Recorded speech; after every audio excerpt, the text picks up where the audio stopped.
Governor Anne Waiguru, the deputy, other governors who are here present today, all protocols observed, ladies and gentlemen, hamjambo. Hamjambo tena. Hey, I feel very, very delighted and intimidated to be here today.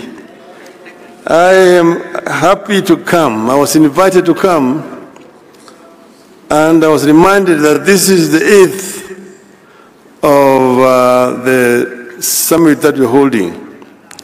And I just realized that I have been with you in all the 8 summits that you have held. So I was very happy to come again here today. Now, before I say anything else, I just want to introduce those who have come with me. 2 you have already been introduced. Your immediate former chairman, Governor Wycliffe Ambassador of Paranya, former Governor Kakamega, and Governor Mwangi Wairia. But I'm also here with the former Minister for Defense, the leader of DNA Party, Honorable Eugene Wamalwa. I'm also here with the chairman of Roots Party, Professor George Wajakoya.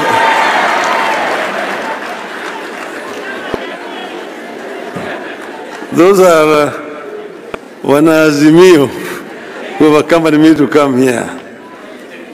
We are all very delighted. And seeing what is in the media today and also seeing what was said yesterday, I wondered what I should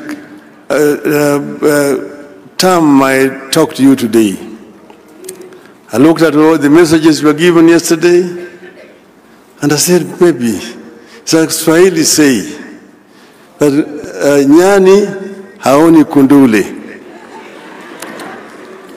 That means that the baboon does not see his back or his buttocks. So when the baboons are up on the tree, the one which is lower down looks at the one which is higher up and saying, ngef, ngef. And laughs at the other one saying that his buttocks are red. And he does not know that his buttocks are also red. This is what I saw yesterday. And maybe when I talk, you would realize what I mean. It is a pleasure to be here with you today to celebrate a decade of devolution. I want to take this early opportunity to commend the Council of Governors. You have been able to find a way around our sometimes toxic and divisive politics.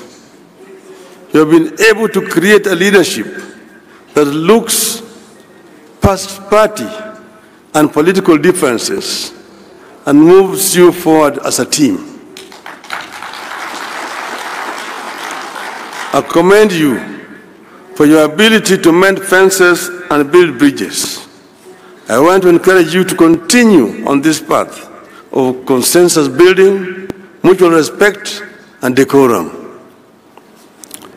10 years into devolution, Kenya is a much transformed landscape with an amazing opportunity for rural economic revival and transformation.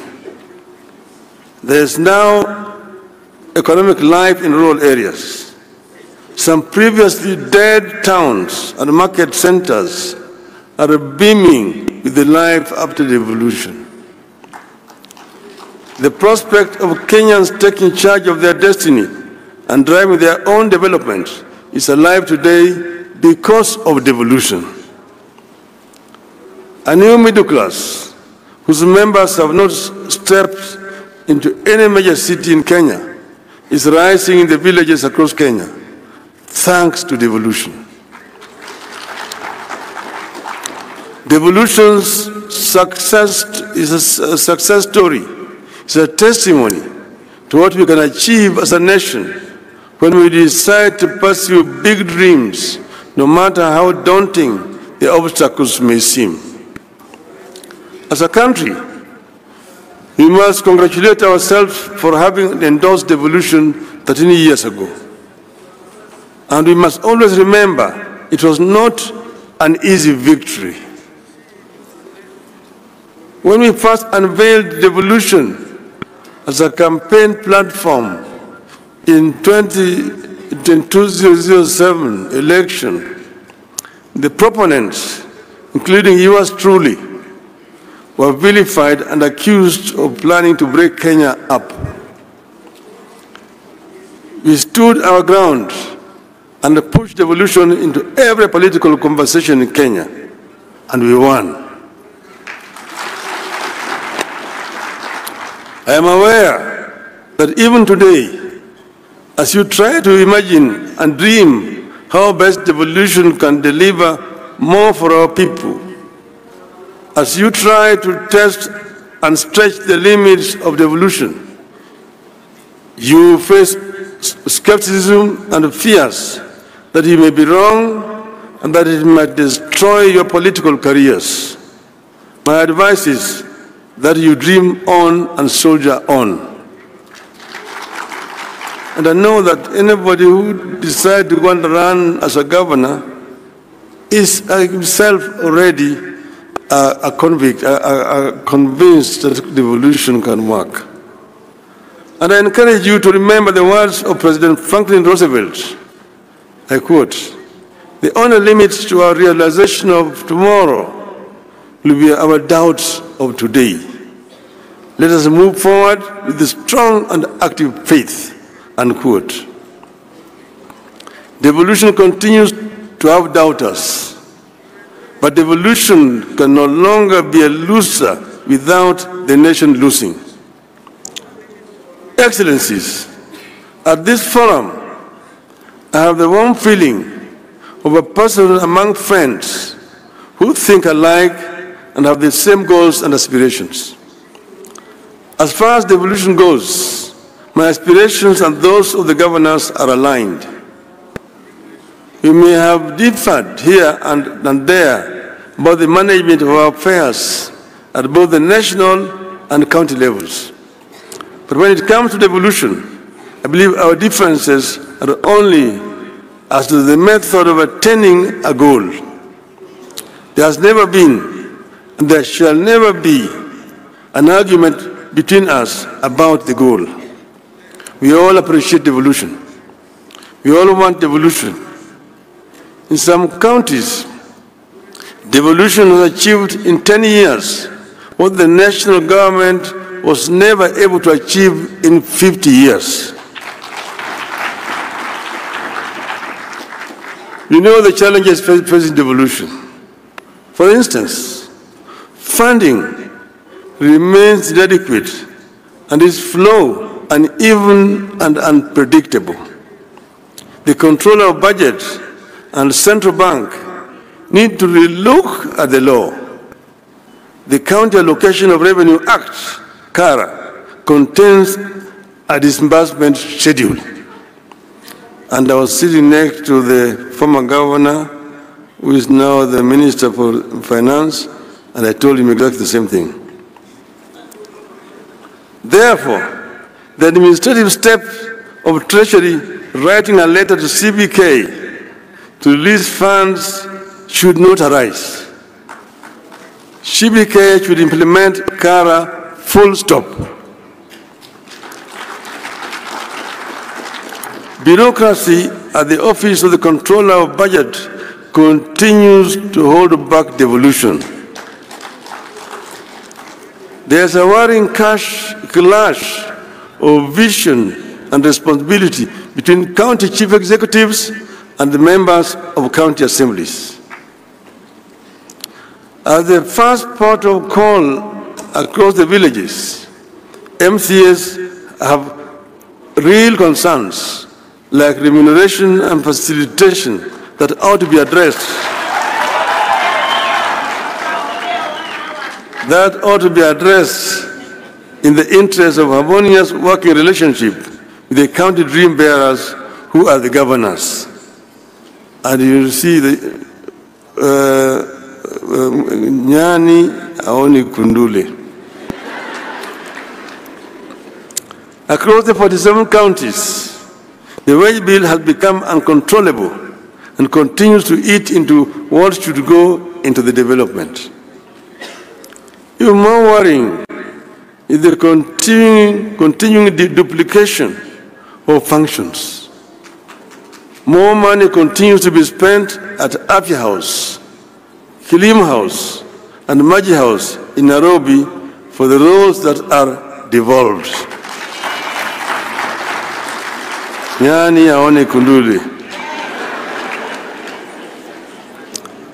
In the Finance Act 2023, the budget for health has grown by 32 billion shillings at the national level. Recurrent expenditure alone has increased by 17%, yet most of the health functions are devolved.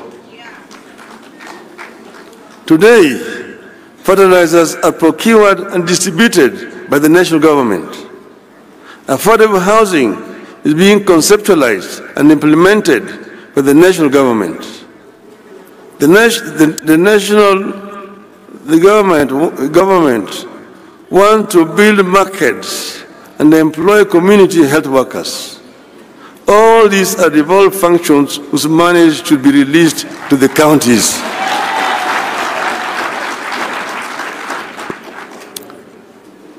"10 years into devolution, this tug of war between the counties and the national government needs to come to an end. In this tug of war, the Commission of Revenue Allocation continues to be ignored, making revenue sharing between national and county governments and among counties uneven and more political than professional." Nyani aone kuduli. As we castigate the national government, let us worry over devolved corruption. Oversight seems concentrated at the national level, while the graft stalks devolution at every turn.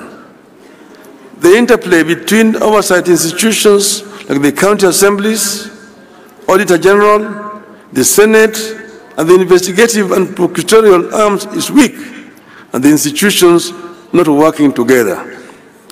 But I want to say that it's not only that the corruption has been devolved, corruption has also remained very big at the national level. So the national level has no business talking to you about devolved corruption. When assemblies and the Senate inquire into a matter, the best they can do is recommend investigation.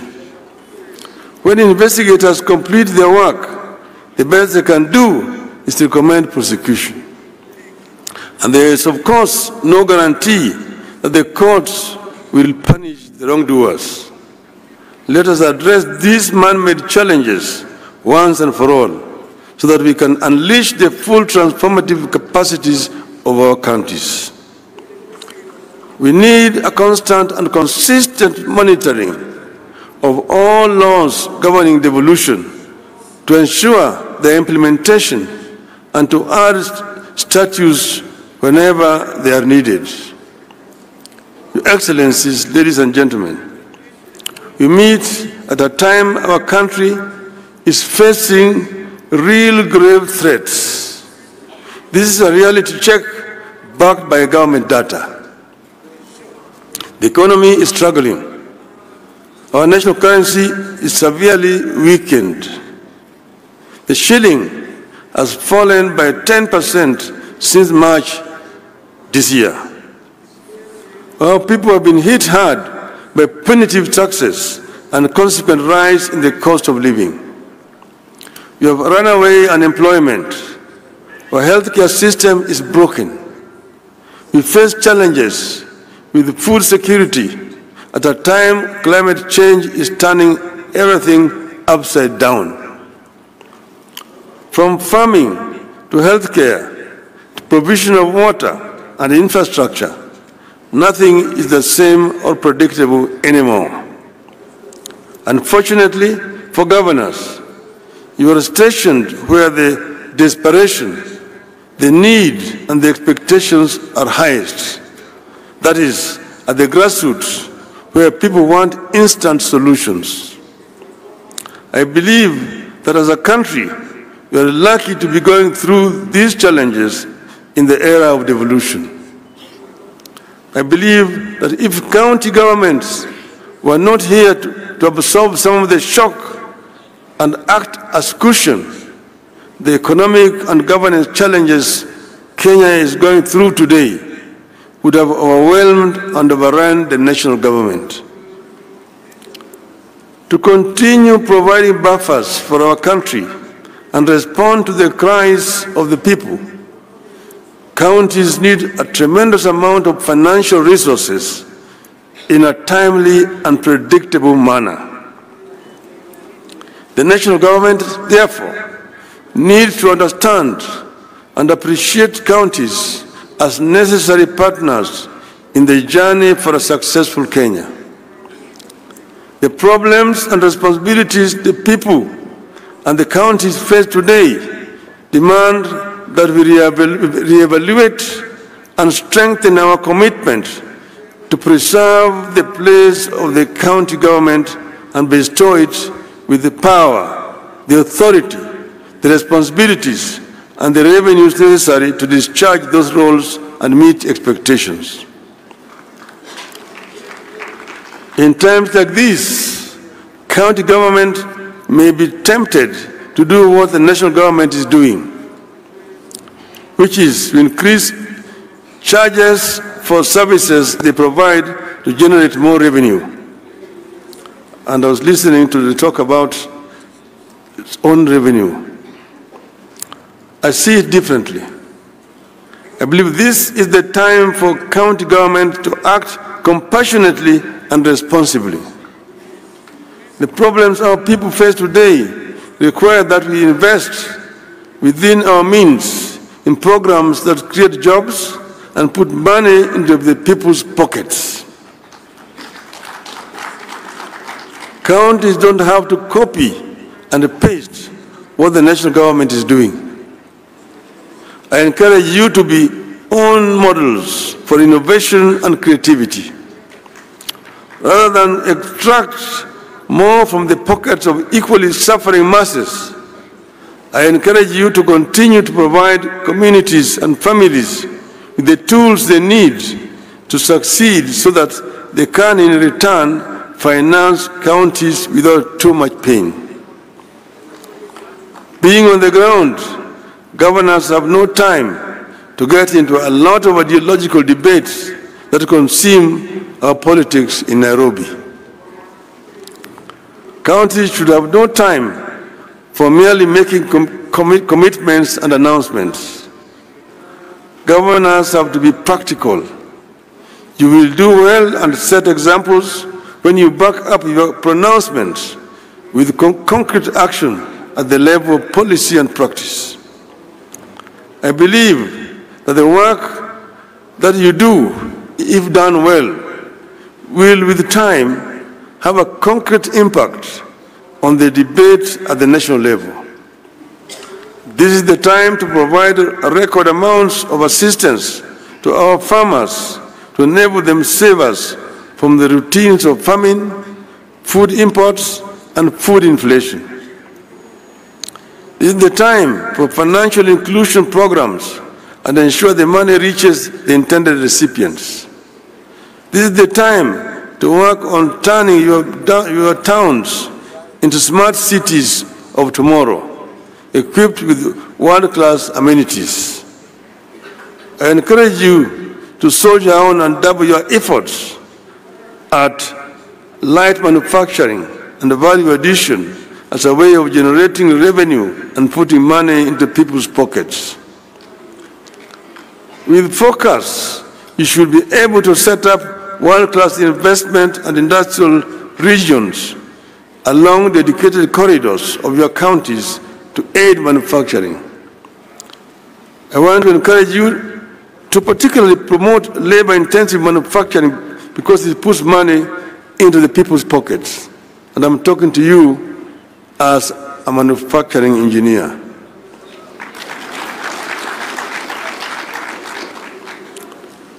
Put focus on building infrastructure, including roads, electricity, and water and farm irrigation. This will yield returns. We have to ensure that our policies are predictable and tax regimes stable. Ease of doing business in your counties must therefore be a prime concern. Investors need the assurance that the rules of engagement are the easiest that can be. Remove bureaucracy. With such clarity, you will be able to create employment opportunities, encourage enterprise, and to create a bigger job market for our youth, widening your base for revenue. I believe it is time, again within your means, to allocate some of the money from own revenue to a cash transfer program to help protect the poor at the grassroots. I want to encourage you to continue with cooperation between counties. At the same time, however, we need a competitive element among counties to prevent the temptation to just maintain the status quo. Let us compete even as you cooperate. Finally, ladies and gentlemen, I want to disclose to you a reality slowly taking shape in our country, but which many of us, including the governors, may not notice. While national politicians may be getting all the attention, the action of translating policies into improvement of livelihoods is actually being determined by governors, county assemblies, and county governments. I see immense possibility for our county-driven growth and leadership in our country. I see potential for a county-driven quantum leap in our country. This hidden reality is not limited to one section of our region. The potential is unlimited.